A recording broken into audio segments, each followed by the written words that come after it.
भूमिका news channel में आपका हार्दिक स्वागत है। नमस्कार, मैं अनुज सक्सेना मेरी भूमिका चैनल के लिए।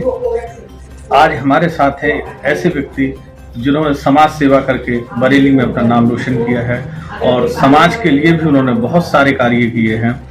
आपको मिलवाते हैं अशोक गुप्ता जी, जो नेहा वेलफेयर सोसाइटी चला रहे हैं। आइए हम उनसे आपका परिचय कराते हैं। सर, अपना कुछ परिचय बताइए सर, थोड़ा सा। मेरा नाम अशोक कुमार गुप्ता है जी। मैं सरकारी सेवा से सेवानिवृत्त 2010 में हुआ था जी। 72 ईयर मेरी इस समय एज है और नेहा वेलफेयर सोसाइटी का सचिव हूँ जी। मैं सरकारी सेवा से उप नियंत्रक नागरिक सुरक्षा के पद से रिटायर हुआ हूँ। वैसे मैं पेशे से एडवोकेट भी हूँ जी। और मुझे विभिन्न क्षेत्रों का अनुभव है, जिसकी वजह से मुझे इस संस्था को चलाने में बहुत ही आनंद आता है और समाज सेवा करने का जो मुझे मौका ऊपर वाले ने दिया है जी। उसका मैं भरपूर लाभ उठाता हूँ। जी सर, एक बात ये पूछना चाहेंगे सर, आपको किस तरह से ये प्रेरणा मिली कि आप समाज के लोगों के का काम कर सकें और संस्था बना करके रेगुलर काम कर रहे हैं हम, तो इसके पीछे भी कोई रीजन रहा सर? हाँ, इसके पीछे एक बहुत बड़ा रीजन रहा। जी। मेरी एक बेटी थी नेहा, जिसके नाम से मैंने नेहा वेलफेयर सोसाइटी का गठन किया है। जी। 2008 में जी बीटेक करने के बाद उसका अपॉइंटमेंट HCL में एज ए प्रशिक्षु इंजीनियर हुआ था। जी। लेकिन दुर्भाग्यवश जी ट्रेनिंग पूरी होने के बाद जी नौकरी ज्वाइन करने से 2 दिन पहले उसकी सड़क दुर्घटना में असामयिक मृत्यु हो गई। और मैंने जो उसका ये एक्सीडेंटल वाला कार्यकाल था, 14 दिन मैंने गंगाराम अस्पताल में बिताए और मुझे पब्लिक से इतनी, यानी उसके कोलीग्स से, अपने पड़ोसियों से, अपने रिश्तेदारों से, सबसे इतनी प्रेरणा मिली, सबका इतना भरपूर सहयोग मिला तो मेरा हृदय गदगद हो गया कि बताइए, मानवता आज भी जिंदा है और लोग इस हद तक जाके मदद करते हैं। और एक कटु अनुभव मुझे और प्राप्त हुआ कि बुरे वक्त में जो व्यक्ति आपका साथ निभाए वही आपका अपना है। और बुरा वक्त सभी पे आता है, लेकिन अगर कोई उससे सीखना चाहे तो बहुत अच्छी शिक्षा ले सकता है। दूध का दूध, पानी का पानी उस समय में हो जाता है।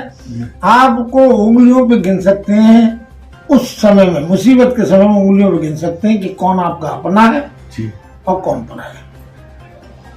सर, आपकी संस्था इस समय क्या क्या काम कर रही है? मेरी संस्था जो है, मेरी क्या सारे सदस्यों का सहयोग है। लगभग इसमें 100 मेंबर शामिल हैं हमारी संस्था में और सब बड़े जोश के साथ बढ़ चढ़ के हर प्रकार से मदद करते हैं, चाहे आर्थिक सहयोग हो, चाहे शारीरिक हो, तन मन धन से सेवा करते हैं। और मैंने बहुत बड़ी बड़ी संस्थाएं देखी हैं, उनके अंदर वर्कर्स तो हजारों हैं लेकिन एक्चुअल वर्कर्स की कमी होती है, जो मेरी संस्था में इसमें नहीं है। मेरा हर वर्कर बहुत एक्टिव है। मुझे 10 की जरूरत पड़ती है तो 20 लोग वहाँ उस कार्यक्रम को के आयोजन को सफल बनाने में लगता है। सर, मुख्य रूप से क्या क्या फोकस था? अच्छा, आपने पुस्तक मेला भी किया था और शरबत वितरण भी किया था और भी करते हैं, तो क्या कुछ डिटेल बताएंगे? तो मैं जो हमारा जिले के इंटीरियर्स हैं, मैंने ये महसूस किया है कि शहर के मुकाबले देहात में गरीबी बहुत है। और हम जो कपड़े पहनते हैं या हमारी अलमारियों में जो कपड़े बेकार रखे बहुत बढ़िया है, लेकिन हमें पहनने का उसे मौका ही नहीं मिल पाता। 50-50, 100 जोड़ी लोगों को कपड़े। तो हम जैसे एक अपील करते हैं तो हजारों की तादाद में हमारे पास संस्था में कपड़े जमा हो जाते हैं, बहुत अच्छी कंडीशन में होते हैं। और हम उसको बस इतना, हमें सिर्फ ये करना है कि जिसके पास वो एक्स्ट्रा पड़े उनसे हम कलेक्ट करते हैं और जिसको एक्चुअल में आवश्यकता है और उनको डिस्ट्रीब्यूट करते हैं।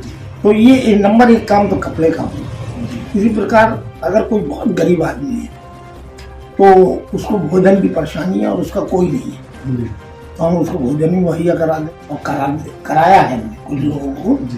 और कोरोना काल में तो राशन वितरण का बहुत चरम सीमा पर रहा हमारा। और इसके अतिरिक्त कोई बहुत गरीब कन्याएं हैं, उनके विवाह में अगर कोई अड़चन उन्हें आ रही है तो हम उनसे पूछ लेते हैं, उस बच्चे के माँ बाप से, कि आपको किस प्रकार का आर्थिक सहयोग चाहिए।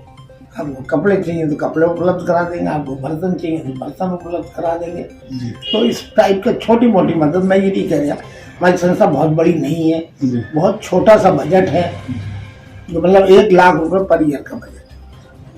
सर इसमें कुछ आपको कोई दिक्कत आती है, कोई किसी तरह की, जैसे आप चाहते हैं कि ये काम हो जाए, काम नहीं हो पाता है तो कुछ? नहीं, ऐसी अभी तक तो ईश्वर की कृपा से मुझे किसी काम में कोई दिक्कत नहीं आई। अब मेरा नेक्स्ट जो वो है टारगेट, मैं ब्लड डोनेशन कैंप आयोजित कर रहा हूँ, चाहे वो IMA के माध्यम से करूँ या किसी अन्य संस्था के माध्यम से करूँ। मैं आप देखिएगा वो कैंप कितना सफल रहेगा, मतलब डोनर से कमी नहीं रहेगी, क्योंकि एक्टिव वर्कर हैं सारे। एक्टिव वर्कर्स का मतलब डोनर्स हैं। तो उस कार्य को भी मैं अच्छी तरीके से संचालन, मुझे कभी कोई कमी नहीं आई और ना कभी किसी कार्य को करने में मुझे दिक्कत आती है। मैं 20 घंटे काम कर सकता हूँ और करता हूँ। प्रैक्टिकल काम करने में अपने आप को खूब गौरवान्वित महसूस करता हूँ। नमस्कार, मैं अनुज सक्सेना, मेरी भूमिका न्यूज चैनल से। इस समय हम बिहारीपुर क्षेत्र में हैं, जहां हम आपसे एक ऐसे परिवार से मिलवाना चाह रहे हैं जिनकी बेटी तो अब इस दुनिया में नहीं है, लेकिन बेटी के नाम से वे नेहा वेलफेयर सोसाइटी चला रहे हैं और समाज के तमाम लोगों की मदद कर रहे हैं। आइए हम बात करते हैं रीता गुप्ता जी से, जो उस नेहा वेलफेयर सोसाइटी की कोषाध्यक्ष हैं। जी मैडम, ये जो संस्था चला रही है तो ये किस प्रकार की आपको प्रेरणा मिली, किस तरह से आपने इसका संचालन करने का मन बनाया? कि मेरी बेटी जब खत्म हुई थी तभी मैंने सोच रखा था कि मैं इसके नाम को जीवित रखूंगी, क्योंकि वो सबसे छोटी थी, बहुत होशियार थी।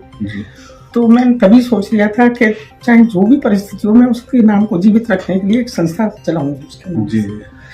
उसी नाम से फिर मैंने ये संस्था चलाई, चलाने का विचार बनाया और संस्था चलाने का उद्देश्य भी मैंने ये रखा, जो गरीब वर्ग, कमजोर वर्ग है, गरीब नहीं बल्कि कमजोर वर्ग है, उसके ज्यादा से ज्यादा उसकी सेवा सहायता हो सके। जी, आपकी संस्था क्या क्या कार्य कर रही है, वो करती है? ये हमारी संस्था कई कार्य करती है, जैसे कि ना ये गरीब वर्ग जो है उसके लिए जो भी कोई दिक्कत पड़े तो जो हमारी है संस्था के स्तर से हो सकता है उसके लिए वो भी करते हैं। दूसरे अभी हमने ये पुस्तक मेला लगाया, तो इसमें हमने जो भी बुक्स हो सकती थी सब वो करके कलेक्ट करके सब उनको बच्चों को दी भी हैं, उनको इशू भी कराई हैं। और दूसरे ना अब उनके कुछ बच्चों के हमने लगभग 50 बच्चों के नाम भी लिख लिए जो कमजोर वर्ग के बच्चे हैं, कि उनके फार्म भरवा लिए हैं, उनके लिए जो बुक्स वगैरह उनका भी अरेंजमेंट करेंगे, उनको सबको पुस्तक देंगे। पता चला कि आपने बुक बैंक की स्थापना की है, तो उसका क्या उद्देश्य और किस तरह से आप उसका कार्य कर रही हैं?